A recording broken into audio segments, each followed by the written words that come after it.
अस्सलाम वालेकुम। First year biology chapter number 1 cell structure and functions का, और इस वीडियो लेक्चर के अंदर जो हम टॉपिक पढ़ने जा रहे हैं वो राइबोसोम्स हैं। राइबोसोम के टॉपिक को डिस्कस करते हैं, लेकिन अगर इससे पहले आपने चैनल को सब्सक्राइब नहीं किया तो चैनल को सब्सक्राइब करें, वीडियोस को अपने फ्रेंड्स और फेलोज के साथ शेयर किया करें। तो चलें सबसे पहले आउटलाइन को देखते हैं कि हमने राइबोसोम के टॉपिक के अंदर किन चीज़ों को डिस्कस करना है। तो आउटलाइन में सबसे पहले हम बात करेंगे डेफिनेशन की, राइबोसोम्स को डिफाइन करेंगे, फिर इनकी अकरेंस बताएंगे, नंबर 3 पे लोकेशन, नंबर 4 पे इनकी अपीयरेंस के नज़र कैसे आते हैं, नंबर 5 पे स्ट्रक्चर इनका, 6 के ऊपर हम इनके साइज़ की बात करेंगे, नंबर 7 जो हेडिंग होगी वो कंपोजिशन की होगी, नंबर 8 पे सिंथेसिस यानी राइबोसोम किस तरह से बनते हैं, और फिर नंबर 9 पे इनका वर्किंग और जो इनका फंक्शन है उसको डिस्कस करेंगे। नंबर 10 जो है वो राइबोसोम्स ऑफ ऑर्गेनेलीज, सेल के अंदर कुछ ऑर्गेनेलीज हैं जिनके अंदर राइबोसोम होते हैं तो उनकी बात करेंगे, और बिल्कुल आखिर में हम डायग्राम को इंक्लूड करेंगे। तो ये 11 छोटी छोटी सी हेडिंग्स हैं। तो चले स्टार्ट लेते हैं सबसे पहले डेफिनेशन से। राइबोसोम्स को डिफाइन करेंगे। तो राइबोसोम्स को डिफाइन किया जाता है कि ये नॉन मेम्ब्रेनस हैं, यानी इनकी मेम्ब्रेन नहीं होती, रफली स्फेरिकल हैं, यानी मुकम्मल तौर पे गोल तो नहीं है, स्फेयर की तरह नहीं है, बल्कि ऑलमोस्ट स्फेयर है। और फिर इनकी नेचर जो है वो ग्रैनुलर है, ग्रेन की तरह से हैं, सॉलिड पार्टिकल हैं, ग्रैनुलर हैं, ग्रेन की तरह से ये स्ट्रक्चर्स हैं, और इनका काम क्या है, प्रोटीन सिंथेसिस।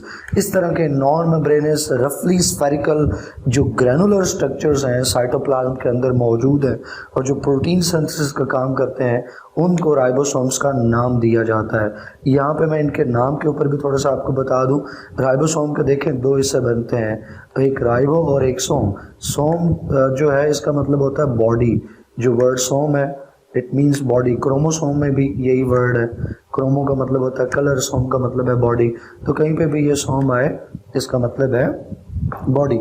इस तरह आपने सोमैटिक सेल्स पढ़े होंगे, सोमैटिक सेल्स में भी सोम का वर्ड है, तो सोम बॉडी के लिए। राइबो जो वर्ड है ये इंडिकेट करता है राइबो न्यूक्लिक एसिड को, ये इंडिकेट करता है आरएनए को। तो जब राइबोसोम्स की डिस्कवरी हुई और इसकी कंपोजिशन को स्टडी किया गया तो पता चला कि राइबोसोम के अंदर आरएनए का मॉलिक्यूल होता है, राइबो न्यूक्लिक एसिड होता है, आरएनए राइबो न्यूक्लिक एसिड। तो ये जो स्ट्रक्चर है, ऑर्गेनेल है, जो प्रोटीन सिंथेसिस का काम करता है, इसमें आरएनए मौजूद है और ये आरएनए से बनी हुई एक बॉडी है। लिहाजा इस प्रोटीन बनाने वाले ऑर्गेनेल को जिसके अंदर आरएनए मौजूद है राइबोसोम कह दिया गया। राइबो न्यूक्लिक एसिड आरएनए को इंडिकेट करता है और सोम का मतलब है बॉडी स्ट्रक्चर। तो ये इसके नाम का थोड़ा सा मीनिंग था, एटमोलॉजी थी। नंबर 2 पे दूसरी जो सब हेडिंग है वो अक्रेंस है कि कहाँ कहाँ ये किन किन सेल्स में मौजूद है। तो जो राइबोसोम्स हैं ये प्रोकैरियोटिक सेल में भी पाए जाते हैं, यूकैरियोटिक सेल में भी पाए जाते हैं। ऑल टाइप ऑफ सेल्स जो हैं उन तमाम टाइप ऑफ सेल्स के अंदर जिनका प्रोटीन सिंथेसिस में रोल है, तमाम सेल्स प्रोकैरियोटिक हो या यूकैरियोटिक हो, सभी को प्रोटीन चाहिए, सभी प्रोटीन सिंथेसाइज करते हैं और तमाम के अंदर इसका जो नंबर है, प्रेजेंस है, वो मौजूद है प्रोकैरियोट्स और यूकैरियोट्स में। नंबर 3 पे लोकेशन की बात करें तो राइबोसोम जो है ये 2 तरह से लोकेटेड है सेल के अंदर। एक तो ये साइटोप्लाज्म के अंदर फ्रीली डिस्पर्स्ड होते हैं, इधर उधर मूव कर रहे होते हैं साइटोप्लाज्म के साथ, किसी के साथ अटैच्ड नहीं है, तो आया फ्रीली।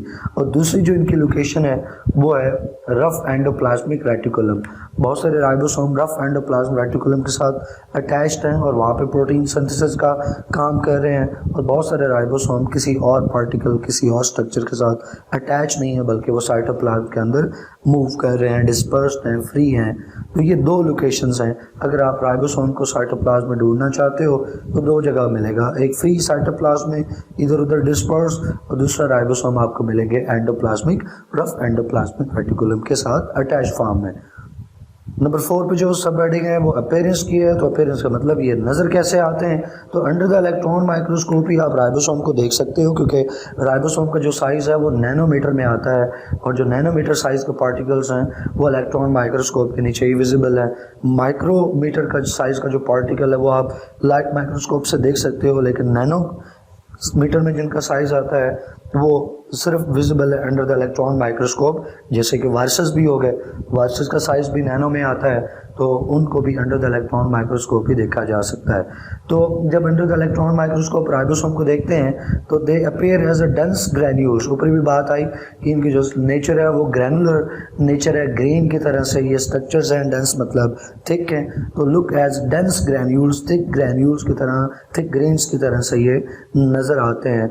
और इनका जो शेप की जहाँ तक बात है तो ये रफली स्फेरिकल है, मतलब ये पूरे प्रॉपर स्फेयर नहीं है, ये रफली स्फेरिकल है, यानी आप तकरीबन इन्हें स्फेयर कह सकते हैं। नंबर 5 के ऊपर हम बात करें तो स्ट्रक्चर है, जहाँ तक बात स्ट्रक्चर की है तो राइबोसोम के 2 छोटे छोटे हिस्से होते हैं जिनको राइबोसोम सब यूनिट्स बोला जाता है। एक छोटा सब यूनिट है उसको स्मॉल सब यूनिट कहते हैं, एक बड़ा है रिलेटिवली साइज में उसको लार्ज सब यूनिट कहते हैं। तो राइबोसोम स्ट्रक्चर के हिसाब से 2 यूनिट से बना है, स्मॉल सब यूनिट एंड लार्ज सब यूनिट्स।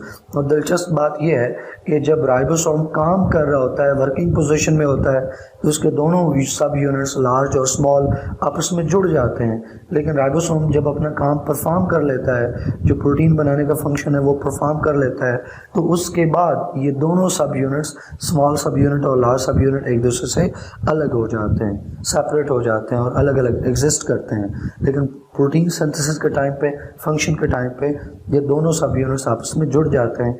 इस पॉइंट को आगे हमने वर्किंग के अंदर भी डिस्कस करना है, तो ज़्यादा डिटेल्स में वर्किंग में बात करेंगे।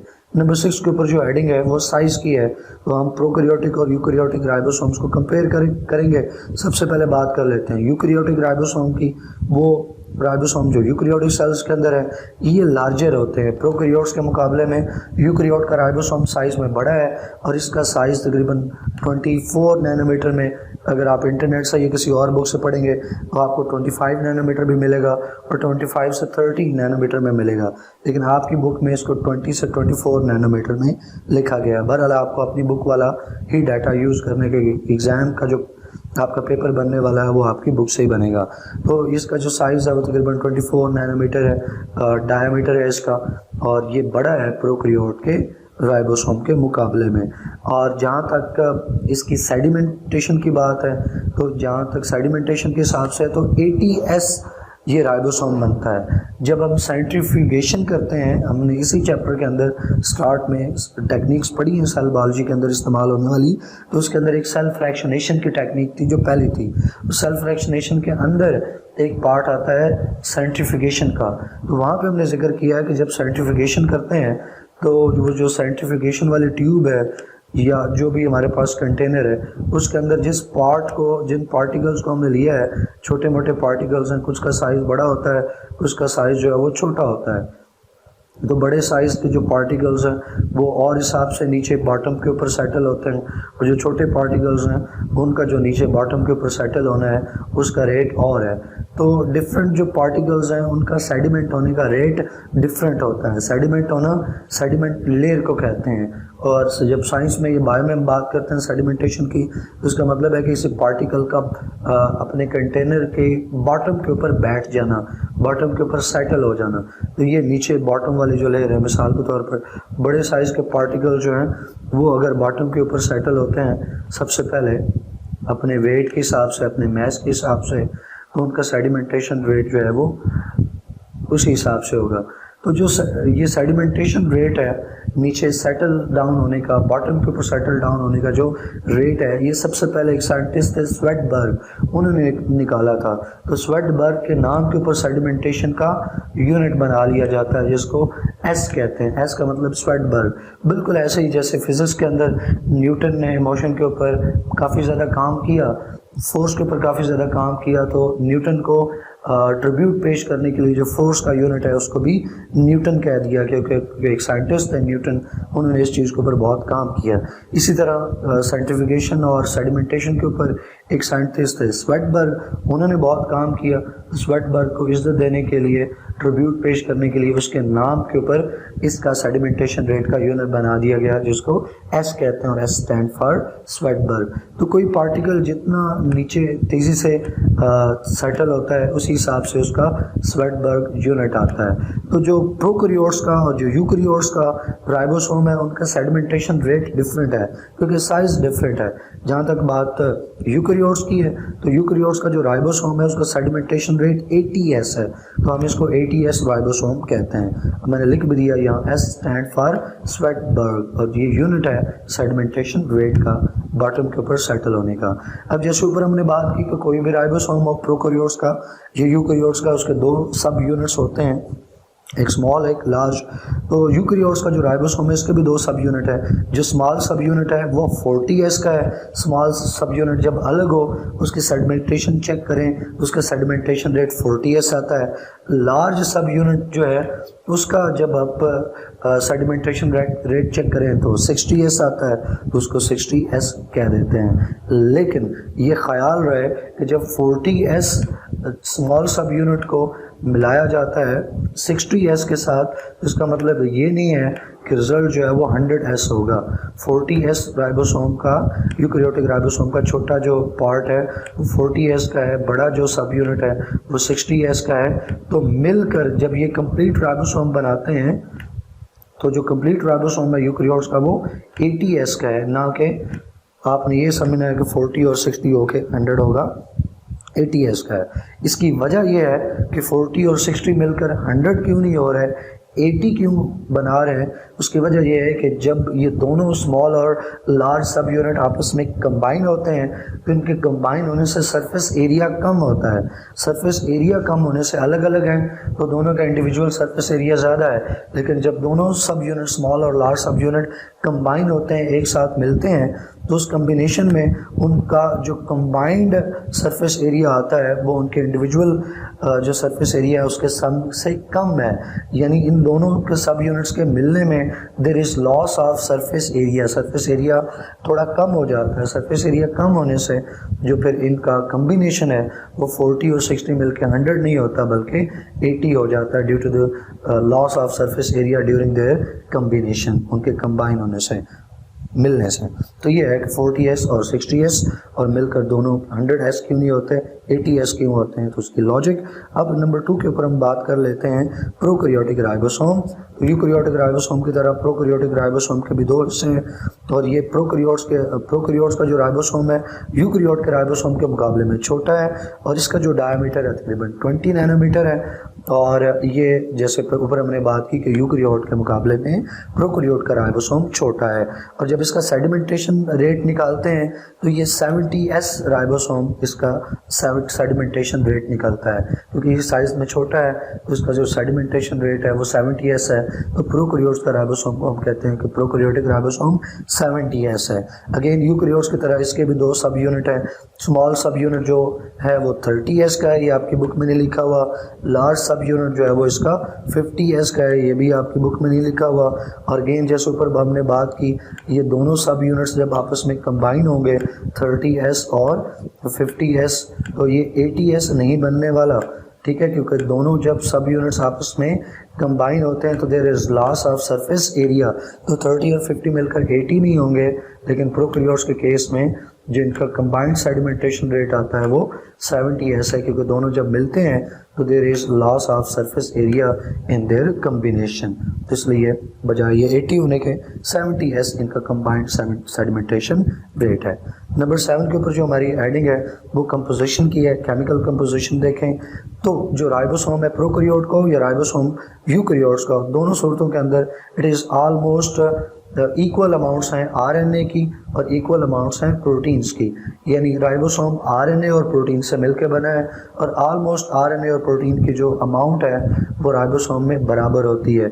और वो वाला आरएनए जो राइबोसोम के अंदर मौजूद है उसको हम राइबोसोमल आरएनए कहते हैं। वो वाला आरएनए का मॉलिक्यूल जो राइबोसोम का हिस्सा है, राइबोसोम के स्ट्रक्चर का हिस्सा है, राइबोसोम का फंक्शनल यूनिट है, राइबोसोम का स्ट्रक्चरल यूनिट भी बन रहा है, उसको हम राइबोसोमल आरएनए कहते हैं, ये शॉर्ट फॉर्म में आरएनए। तो नीचे मैंने इक्वेशन भी बना दी। राइबोसोम आरएनए और प्रोटीन जब मिलते हैं तो जो कम्बिनेशन मॉलिक्यूल बनता है, जो कॉन्जुगेट मॉलिक्यूल बनता है, इनका कम्बिनेशन बनता है, उसको राइबोन्यूक्लियोप्रोटीन कहेंगे। आरएनए प्लस प्रोटीन, इसका जो रिजल्ट है वो राइबोन्यूक्लियोप्रोटीन कहलाएगा। बिल्कुल वैसे ही जैसे कार्बोहाइड्रेट्स और प्रोटीन मिले तो ग्लाइकोप्रोटीन कहते हैं, फिर कार्बोहाइड्रेट्स और लिपिड्स मिले तो ग्लाइकोलिपिड्स कहते हैं। वैसे ही आरएनए और प्रोटीन मिले तो इसको राइबोन्यूक्लियोप्रोटीन कहते हैं। आरएनए चूँकि बना होता है हमारा जो राइबोसोम है, राइबोसोम बना होता है आरएनए और प्रोटीन से। दूसरे लफ्ज़ों में हमारा राइबोसोम जो बना है वो राइबोन्यूक्लिक प्रोटीन से। तो हम यूँ भी कह सकते हैं राइबोसोम के बारे में कि राइबोसोम इज़ बेसिकली राइबोन्यूक्लियोप्रोटीन, क्योंकि उसके अंदर आरएनए और प्रोटीन से ही दो चीज़ें मौजूद हैं। हमारी जो 8वीं सब हेडिंग है वो सिंथेसिस की है, मतलब राइबोसोम खुद कहाँ बनते हैं। तो यूकैरियोटिक सेल के केस में राइबोसोम न्यूक्लियस के अंदर एक डार्क एरिया होता है, एक डार्क स्पॉट होता है जिसको न्यूक्लियोलस कहते हैं। तो न्यूक्लियस के अंदर सेंटर पे या साइड पे जो डार्क स्पॉट है, एक भी हो सकता है, एक से ज़्यादा भी हो सकते हैं, तो उसको न्यूक्लियोलस कहते हैं। वो न्यूक्लियोलस वो जगह है जहाँ राइबोसोम सिंथेसाइज होते हैं, जहाँ बनते हैं। यूकैरियोटिक सेल के अंदर न्यूक्लियस, प्रॉपर न्यूक्लियस मौजूद है। न्यूक्लियस के ऑलमोस्ट सेंटर के ऊपर एक डार्क स्पॉट, एक डार्क एरिया होता है जिसको न्यूक्लियोलस कहते हैं। और न्यूक्लियोलस वो जगह है जहाँ राइबोसोम सिंथेसाइज होते हैं। तो न्यूक्लियस के अंदर न्यूक्लियोलस में राइबोसोम बनाने के बाद उनको ट्रांसपोर्ट कर दिया जाता है साइटोप्लाज्म में, ताकि साइटोप्लाज्म में रहकर वो अपना प्रोटीन बनाने का काम कर सकें। जहाँ तक बात प्रोकैरियोट सेल की है, तो प्रोकैरियोटिक सेल के अंदर तो न्यूक्लियस नहीं होता तो न्यूक्लियोलस भी नहीं होता। तो प्रोकैरियोटिक सेल के अंदर राइबोसोम कहाँ बनेंगे? प्रोकैरियोटिक सेल का जो डीएनए है, ये प्रोकैरियोटिक सेल का जो क्रोमोसोम है, जिस जगह पे मौजूद होता है सेल के अंदर, उस एरिया को न्यूक्लियाइड रीजन कहते हैं। अगेन, प्रोकैरियोटिक सेल का न्यूक्लियस नहीं होता, लेकिन क्रोमोसोम या डीएनए तो मौजूद होता है। तो वो क्रोमोसोम डीएनए साइटोप्लाज्म में किसी जगह पे तो पड़ा होगा। तो प्रोकैरियोटिक सेल का क्रोमोसोम सेल के अंदर साइटोप्लाज्म में जिस जगह मौजूद होता है, उस एरिया को न्यूक्लियाइड रीजन कहते हैं। अब न्यूक्लियाइड रीजन जहाँ उसका उस न्यूक्लियाइड रीजन जहाँ उसका क्रोमोसोम पड़ा है, जहाँ उसका डीएनए पड़ा है, ये वो जगह है प्रोकैरियोटिक सेल के अंदर जहाँ राइबोसोम सिंथेसाइज होंगे। और यहाँ पर राइबोसोम सिंथेसाइज होने के बाद राइबोसोम में दूसरी जगह पहुँच जाते हैं, डिस्पर्स हो जाते हैं राइबोसोम साइटोप्लाज्म में, और वहाँ पे अपना अपना फंक्शन परफॉर्म करते हैं। और हमारी अगली जो हेडिंग है नंबर 9 पे, वो वर्किंग और फंक्शन है राइबोसोम की। तो राइबोसोम जो है, इनको एक टाइटल दिया जाता है, ribosome is called protein factory, क्योंकि राइबोसोम का काम जो है वो प्रोटीन को सिंथेसाइज करना है। अब ये सिंथेसिस, प्रोटीन सिंथेसिस होता कैसे है? तो पीछे भी किसी लेक्चर के अंदर हमने बात की थी कि ये प्रोटीन बनने के 2 स्टेप हैं। ये 10th बायो में भी आप जेनेटिक्स वाला चैप्टर जो है, इनहेरिटेंस वाला, उसमें पढ़ चुके हैं। तो डीएनए से पहले जो जीन डीएनए में मौजूद है, उससे बनता है मैसेंजर आरएनए। डीएनए के ऊपर मौजूद जीन से एक आरएनए कॉपी बनाई जाती है। उस आरएनए कॉपी को हम मैसेंजर आरएनए कहते हैं। वो मैसेंजर आरएनए आगे जाएगा साइटोप्लाज्म के अंदर, और राइबोसोम जो है वो उस मैसेंजर आरएनए के ऊपर मौजूद मैसेज को पढ़ के, स्टडी करके उस प्रोटीन को सिंथेसाइज कर लेंगे। तो 2 स्टेप हैं इसके बनने के, प्रोटीन्स के बनने के। पहला स्टेप है डीएनए से, या आप कह लो जीन से मैसेंजर आरएनए का बनना। जो जीन है उससे मैसेंजर आरएनए की कॉपी का सिंथेसाइज होना, ये पहला स्टेप है, इसको ट्रांसक्रिप्शन कहते हैं। फिर मैसेंजर आरएनए न्यूक्लियस या न्यूक्लियाइड रीजन से फिर चला जाता है साइटोप्लाज्म में राइबोसोम के पास, और वहाँ पे मैसेंजर आरएनए को ट्रांसलेट किया जाता है, उसके मैसेज को, और प्रोटीन्स बनाई जाती हैं। ये सेकंड स्टेप है, इसको ट्रांसलेशन कहते हैं। तो राइबोसोम जो है इन्वॉल्व है, वो इस सेकंड स्टेप में इन्वॉल्व है, यानी मैसेंजर आरएनए को डीकोड करके प्रोटीन को सिंथेसाइज करना, और इसको ट्रांसलेशन कहते हैं। यही बात यहाँ पे लफ्ज़ों में लिखी है कि ribosome reads message on messenger RNA. mRNA के ऊपर जो मैसेज है उसको राइबोसोम पढ़ेंगे, उसको रीड करेंगे, और फिर वो मैसेज अमाइनो एसिड्स का होता है। फिर जिस तरतीब से अमाइनो एसिड का मैसेज मैसेंजर आरएनए पे हो, राइबोसोम उस मैसेज को पढ़ते हुए अकॉर्डिंगली उसी तरतीब से अमाइनो एसिड को आपस में जोड़ते जाएंगे। और अमाइनो एसिड जब बहुत ज़्यादा जुड़ जाएंगे, एक चेन बना देंगे, तो अमाइनो एसिड की चेन को आप पॉलीपेप्टाइड कहते हैं। और एक से ज़्यादा पॉलीपेप्टाइड, 2 या 2 से ज़्यादा पॉलीपेप्टाइड जब आपस में कंबाइन होते हैं, तो फिर उसको हम प्रोटीन का नाम देते हैं। तो फिर राइबोसोम का काम हुआ मैसेंजर आरएनए के ऊपर मैसेज को डिकोड करना, पढ़ना, स्टडी करना और अकॉर्डिंगली अमाइनो एसिड्स को जोड़कर पॉलीपेप्टाइड बनाना और पॉलीपेप्टाइड से फिर प्रोटीन का बनना। ये जो प्रोसेस है, ये पूरी जो वर्किंग है, इसको ट्रांसलेशन कहते हैं। तो अगर टेक्निकली आपसे पूछा जाए what is the function of ribosome, तो आप एक सिंगल वर्ड में आंसर कर सकते हैं और वो है ट्रांसलेशन। अगर आप जनरल इडियोमैटिक अंदाज में बात करें तो आप कहेंगे कि इसका काम है राइबोसोम का प्रोटीन सिंथेसिस, लेकिन एक्चुअल जो है प्रोटीन सिंथेसिस के भी दो हिस्से हैं। पहला हिस्सा ट्रांसक्रिप्शन है, दूसरा हिस्सा ट्रांसलेशन है। तो जो एक्चुअल काम है प्रोटीन सिंथेसिस के अंदर, जो राइबोसोम की कंट्रीब्यूशन है, वो सेकंड स्टेप की है और वो ट्रांसलेशन है। तो टेक्निकली बात करें, दुरुस्त बात करें, तो राइबोसोम का काम जो है वो ट्रांसलेशन का काम है। अब अगला जो पॉइंट है वो कुछ यूँ है कि जो दो सब यूनिट्स हैं राइबोसोम के, मिसाल के तौर पर अगर यूकैरियोटिक राइबोसोम की बात की जाए तो उसमें स्मॉल सब यूनिट 40S का है, लार्ज सब यूनिट 60S का है। ये अलग अलग राइबोसोम में पड़े होते हैं, लेकिन जब प्रोटीन बनानी हो, ट्रांसलेशन करनी हो, एट दैट टाइम ये दोनों सब यूनिट्स आपस में कंबाइन होंगे और एक कंप्लीट राइबोसोम फॉर्म होगा। और जब ये काम हो जाएगा ट्रांसलेशन का, तो उसके बाद ये दोनों सब यूनिट एक दूसरे से सेपरेट हो जाएंगे। ये ऊपर भी हमने बात की, at the time of function ये जुड़ेंगे और आफ्टर द फंक्शन दोनों सब यूनिट सेपरेट हो जाते हैं। अगला जो हमारा पॉइंट है वो combination of two sub unit है कि दोनों स्मॉल और लार्ज सब यूनिट जब वर्किंग के टाइम पे कंबाइन होते हैं तो ये कम्बिनेशन कैसे पॉसिबल होता है। तो इसकी दो रीजंस हैं। Combination of two sub unit is forced by magnesium ions. Cell के अंदर, साइटोप्लाज्म के अंदर मैग्नीशियम आयंस मौजूद होते हैं। तो जब सेल ने प्रोटीन्स बनानी हो तो उस वक्त सेल जो है वो अपने अंदर यानी साइटोप्लाज्म के अंदर मैग्नीशियम आयंस की कंसंट्रेशन को, मैग्नीशियम आयन के ऊपर पॉजिटिव 2 चार्ज होता है, तो मैग्नीशियम आयन की कंसंट्रेशन को बढ़ा दिया जाता है साइटोप्लाज्म में। और मैग्नीशियम आयंस की जो हायर कंसंट्रेशन है साइटोप्लाज्म में, वो फोर्स करती है स्मॉल सब यूनिट और लार्ज सब यूनिट को कि वो आपस में कंबाइन हो जाएं। एक ये वजह है स्मॉल और लार्ज सब यूनिट के कंबाइन होने की, और दूसरी जो वजह है स्मॉल और लार्ज सब यूनिट के कंबाइन होने की, वो साल्ट बॉन्ड्स हैं। अब साल्ट बॉन्ड्स क्या हैं, ये नीचे मैंने लिख दिया, साल्ट बॉन्ड्स के लिए अलग एक साइड बॉक्स बना दिया। साल्ट बॉन्ड्स असल में वो बॉन्ड्स हैं जो साल्ट सी की तरह हैं, यानी इसमें भी जो बॉन्ड बनता है वो एक नेगेटिव और पॉजिटिव एंड के दरमियान में बनता है, लेकिन ये आयनिक बॉन्ड नहीं होता। आयनिक बॉन्ड भी पॉजिटिव और नेगेटिव पार्ट में बनता है, साल्ट बॉन्ड भी पॉजिटिव और नेगेटिव एंड्स में बनता है।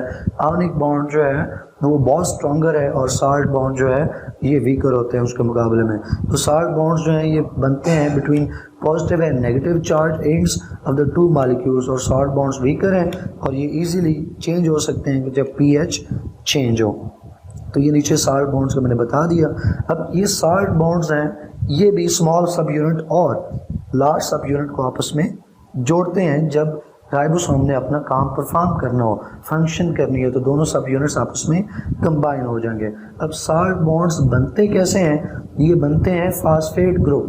फास्फेट ग्रुप का किसके साथ लगा होता है, फास्फेट ग्रुप लगा होता है आरएनए के ऊपर, और फास्फेट ग्रुप जो आरएनए का है उसके ऊपर नेगेटिव चार्ज होता है।